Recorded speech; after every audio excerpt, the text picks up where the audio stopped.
Good evening. We welcome you live to Sweetwater High School. Tonight, the Sweetwater Wildcats hosting the Meigs County Tigers in a Region 2-3A matchup here on homecoming at Sweetwater High School. Meigs County into the game 4-1 overall, 1-0 in region play. Sweetwater 2-2 overall, 1-0 in region play. The lightning has been spotted because they are clearing the football field. But I'll tell you, imagine if there were no lightning and we had football in this rain that we're looking at right now. First and goal, Wildcats. Two-back set, Dacus under center. There's a snap, handoff, Jeremiah Paris. Paris got some seat, stiff arms a man to the 5, to the end zone. Touchdown, Wildcats. Jeremiah Paris.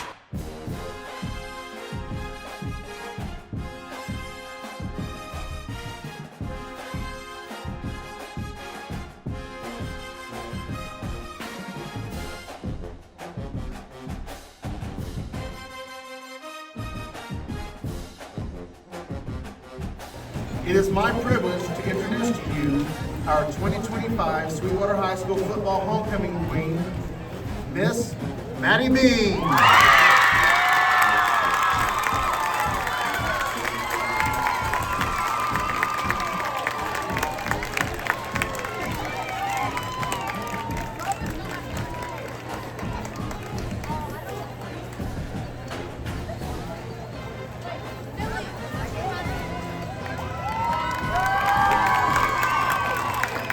Congratulations, Miss Madi Bean.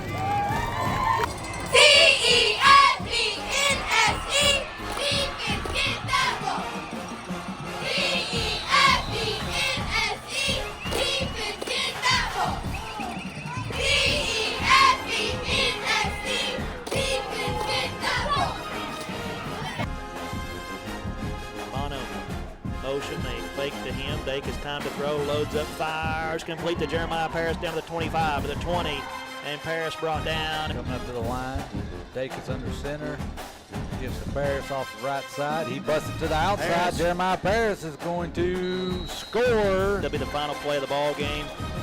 Meigs County dominates here. King Barong Stadium tonight to defeat Sweetwater 44-14 at the final.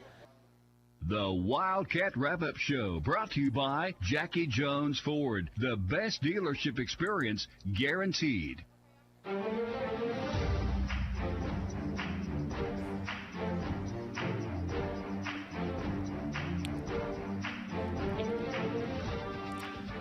The Wildcat Wrap-Up Show brought to you by Jackie Jones Ford. The final, Meigs County 44, Sweetwater 14, as the Tigers now make it 11 in a row over the Sweetwater Wildcats. And Sweetwater just had no answers for Meigs County tonight. The running game with Ricker and Brewster and that offensive line, Sweetwater just had no answers for that. Yeah, as we said there, the Meigs County O-line was kind of the dominant force in this ball game.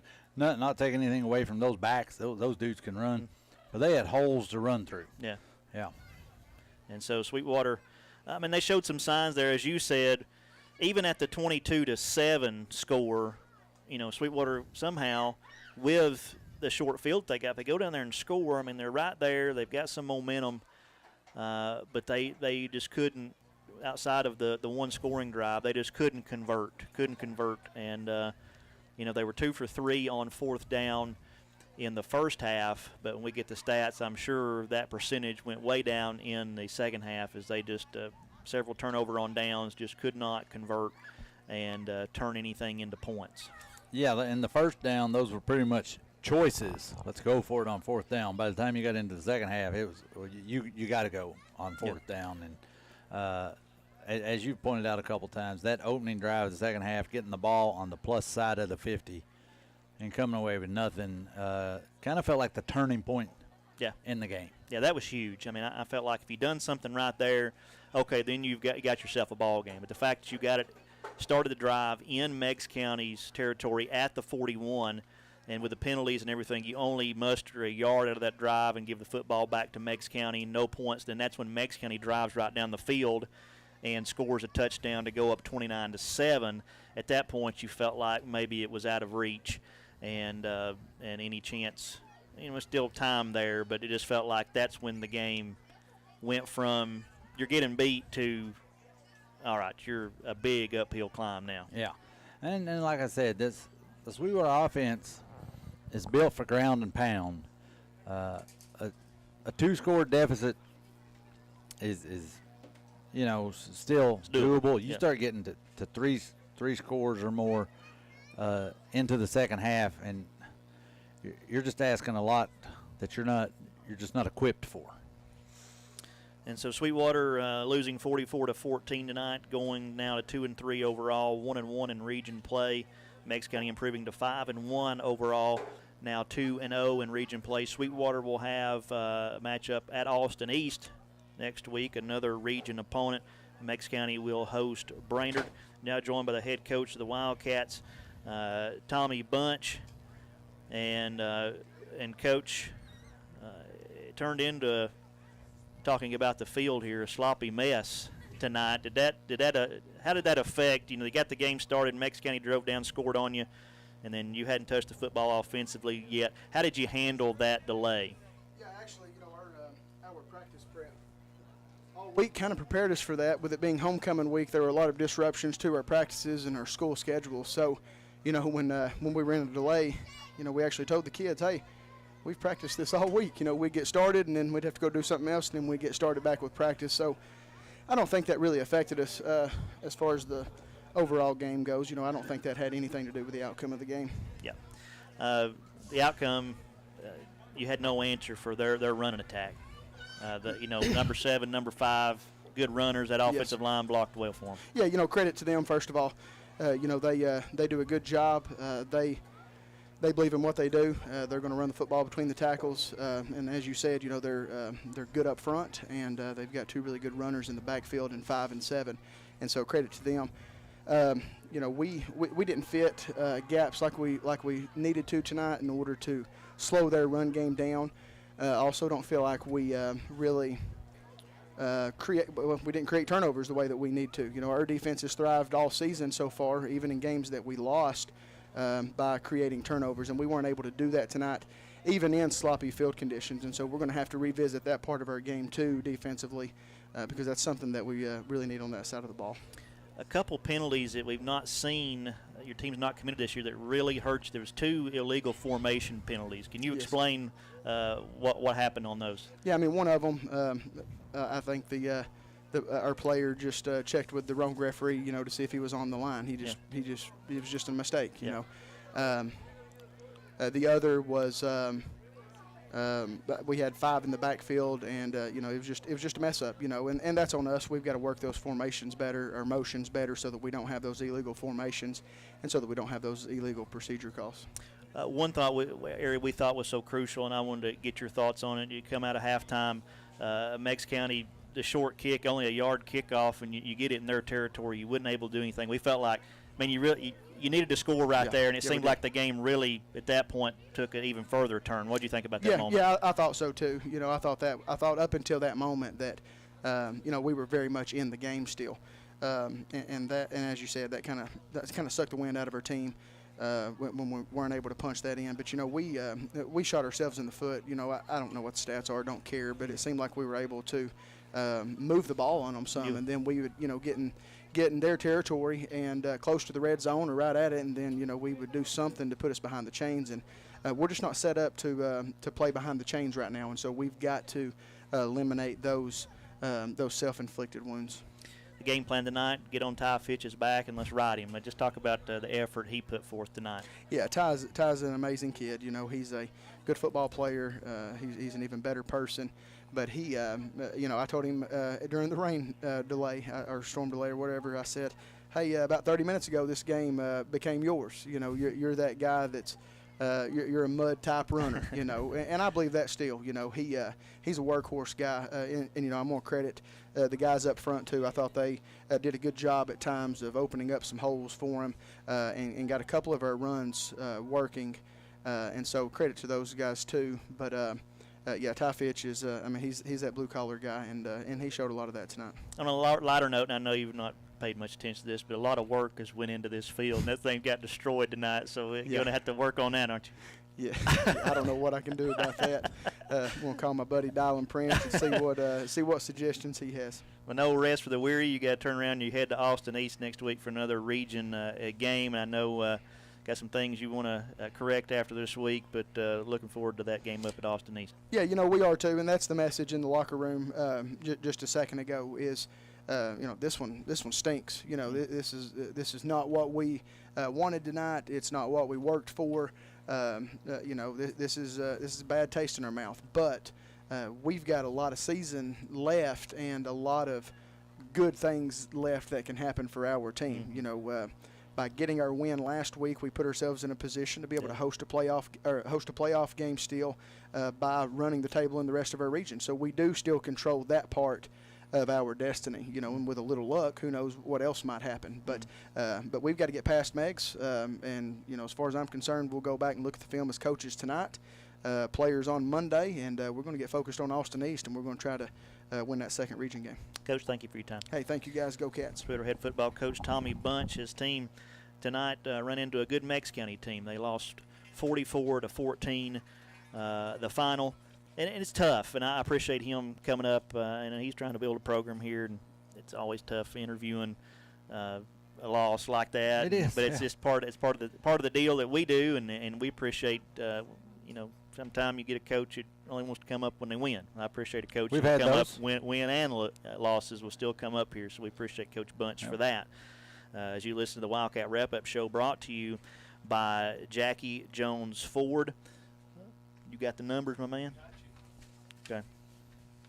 All right. Bryan now doing a good job for us. Let's start with team totals right now. Final game stats. Meigs County, 44 points on the board. They had 13 first downs in the game. Gaudy rushing numbers, 33 rushes, 362 yards per rush. That's better than 10 yards a rush. Was 1 for 1 passing. Threw the ball one time. 15 yards, 34 total plays, 377 yards total offense. 10 penalties, though, for 70 yards. I know Coach Simbeck will want to address that. 10.9 per carry on that. Thank you, Artie, for the quick math. Third down conversions for Meigs County, 3 for 4. They didn't have to go for it on fourth down. Time possession, 18 minutes, 9 seconds. Sweetwater, 14 points on the board, 11 first downs. They ran the ball 47 times for 210 yards rushing. I mean, that's nothing to sneeze at for Sweetwater. They certainly had to work for those 210, but 210 yards is 210 yards rushing.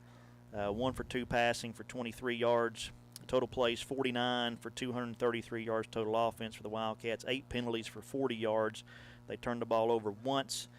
3 for 11 on third down, 2 for 5 on fourth down. Time possession 26 minutes and 8 seconds. Meigs County 14-0 in the first quarter.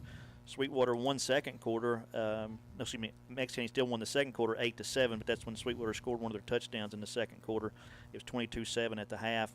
Meigs County added a touchdown in the third. That was big. That's when Sweetwater had the short field, didn't score, and then Meigs County turned around and went down and scored. And then Meigs County scored 15 in the fourth quarter to Sweetwater 7 there at the end, 44-14. The final scoring individual stats first for Meigs County. Brewster, the quarterback, 12 carries, 169 yards and 2 touchdowns. Ricker, 14 carries, 137 yards and a touchdown. Combs, 2 carries, 27 yards. Shaver, 3 carries, 25 yards and a touchdown. And passing, Brewster 1 for 1, 15 yards. Goins was the receiver on that one pass for 15 yards. Sweetwater, Ty Fitch, 37 carries for 156 yards. Paris, 8 carries, 54 yards, 2 touchdowns. Dacus, 1 for 2 passing, 23 yards. Paris with the reception of that 23-yard pass. Artie, you got anything defensively you wanted to focus on? Let's see here. We got the leading tackler tonight was Landon Murphy. I got him down for 6. I got Jackson Powell for 4. Bono 3. Will Watson with 3. Paris with 4. Dacus with a couple, and several other guys pitching in with 1 or 2 here or there. Any scores you want to focus on updates before we get to our Domino's player of the game.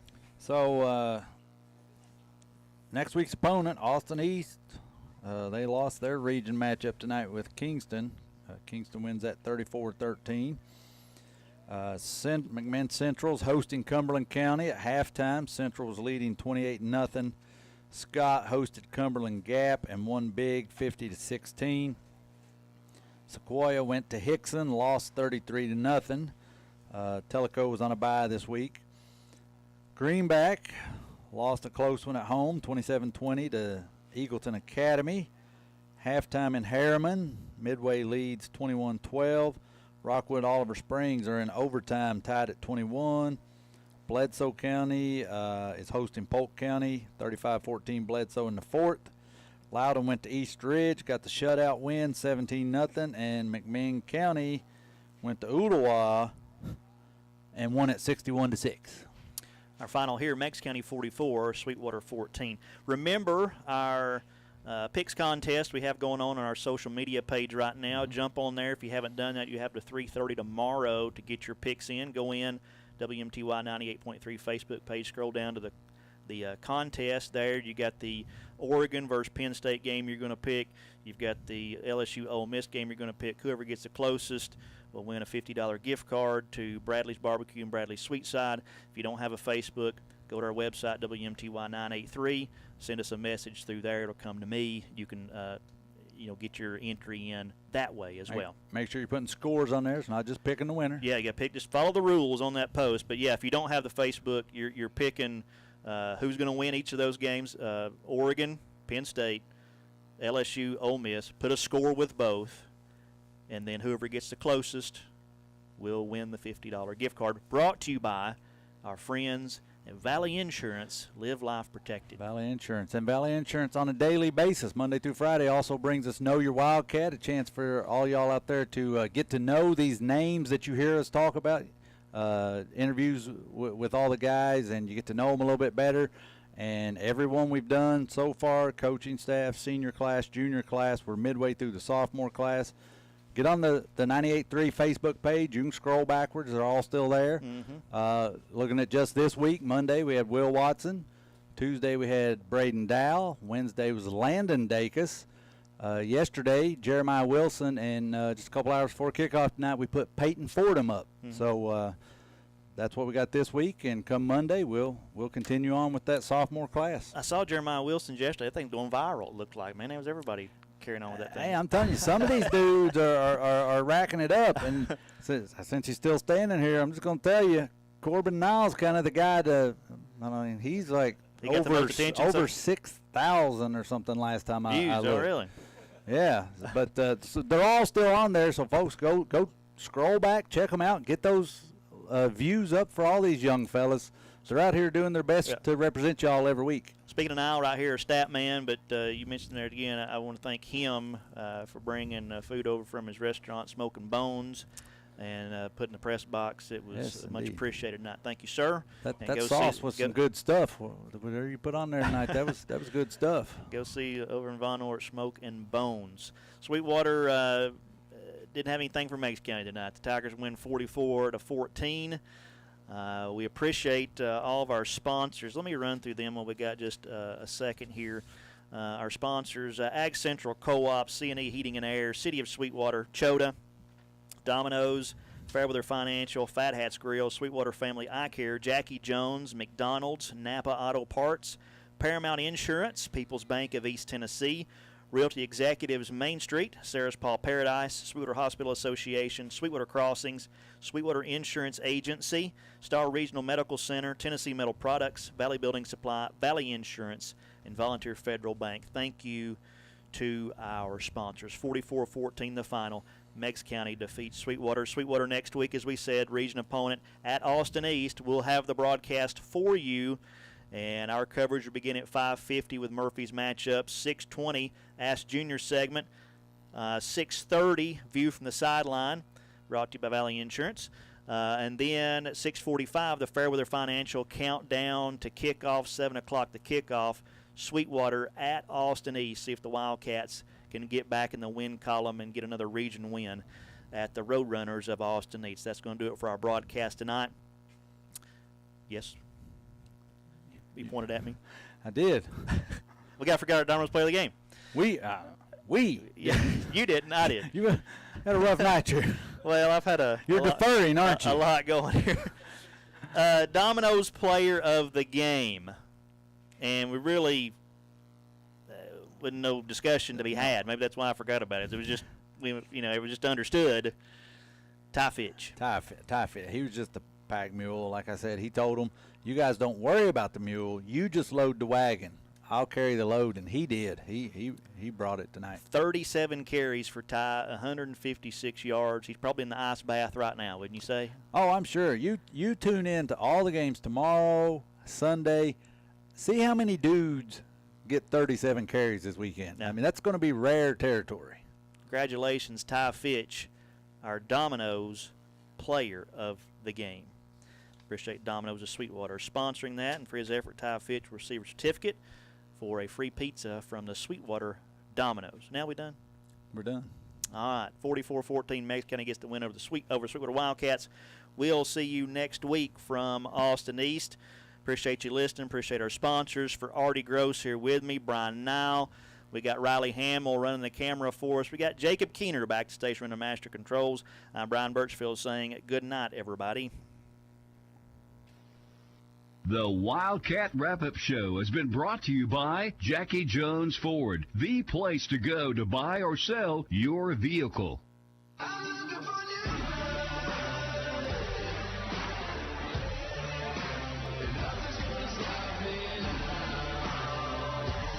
You've been listening to Sweetwater Wildcats Football, a presentation of Horn Radio Sports on Oldies 98.3 FM WMTY. Tonight's game has been brought to you in part by Ag Central Co-op, C&E Heating and Air Conditioning, City of Sweetwater, Chota Community Health Services, Domino's, Fairweather Financial, Fat Hats Grill, Sweetwater Family Eye Care, Jackie Jones Ford, McDonald's, Napa Auto Parts, Paramount Insurance Services, People's Bank of East Tennessee, Realty Executives Main Street, Sarah's Paw Paradise, Sweetwater Hospital Association, Sweetwater Crossings, Sweetwater Insurance Agency, Star Regional Medical Center, Tennessee Metal Products, Valley Building Supply, Valley Insurance, and Volunteer Federal Bank.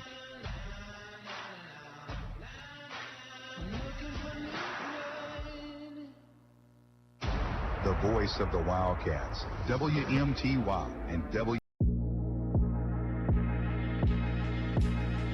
Thank you so much for watching SHS TV. If you enjoyed this video, give us a like. Be sure to subscribe and help support our channel by turning on notifications so you're the first to know when we post a new video.